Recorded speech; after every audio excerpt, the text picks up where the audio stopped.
I love you, Jesus. In a gesture My like love. never seen before, a believer volunteered to walk through Jesus Christ experience during the walk of the cross from Our Lady of Africa, Mbuya.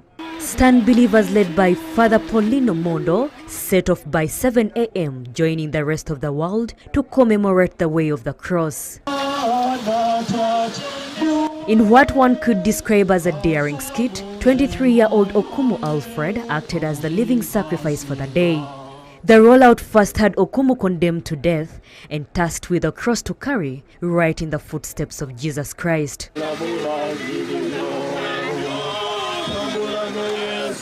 that was not all. He was subjected to whipping and insults just like the way it is captured of Jesus in the Christian books.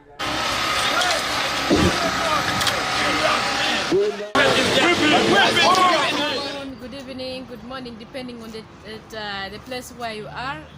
We are back. Welcome back to the Inspiring Catholic Youth channel during this time.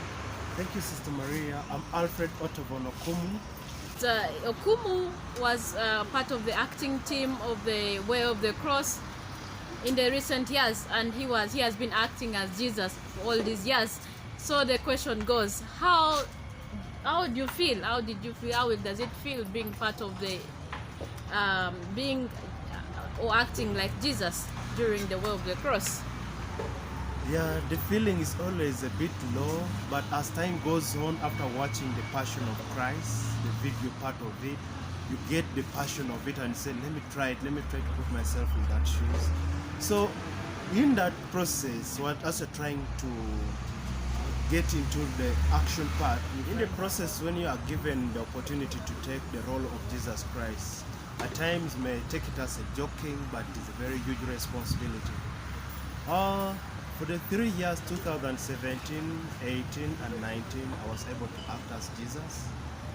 Really, the experience I can share with you is that, one, there's a lot of caning, there's a long distance to cover for all the stations, there's rain beating you on the way, there are many critics we are getting from the people, the different religions, especially the Muslim community. You'll find that they are splitting on you.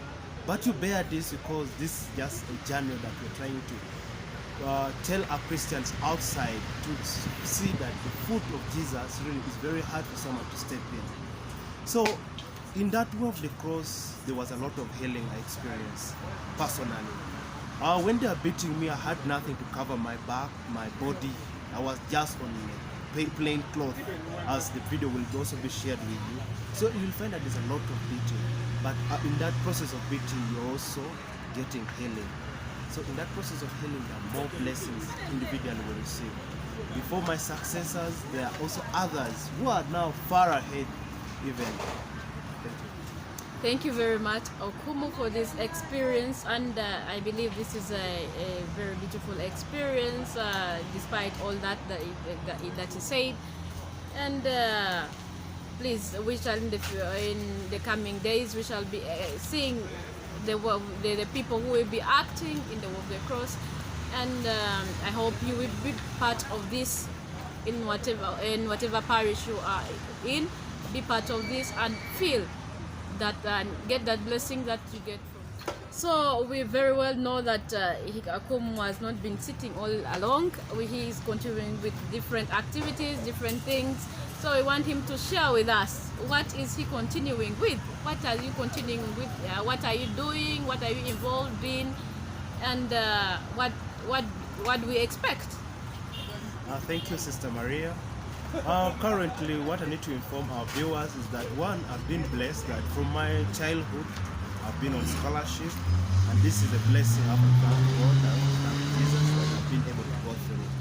So after my senior six, that in 2017, I was able to join a vocational institute to do automotive engineering, of which I was successful able to do it. Then after, I also joined my colleagues and we started another organization.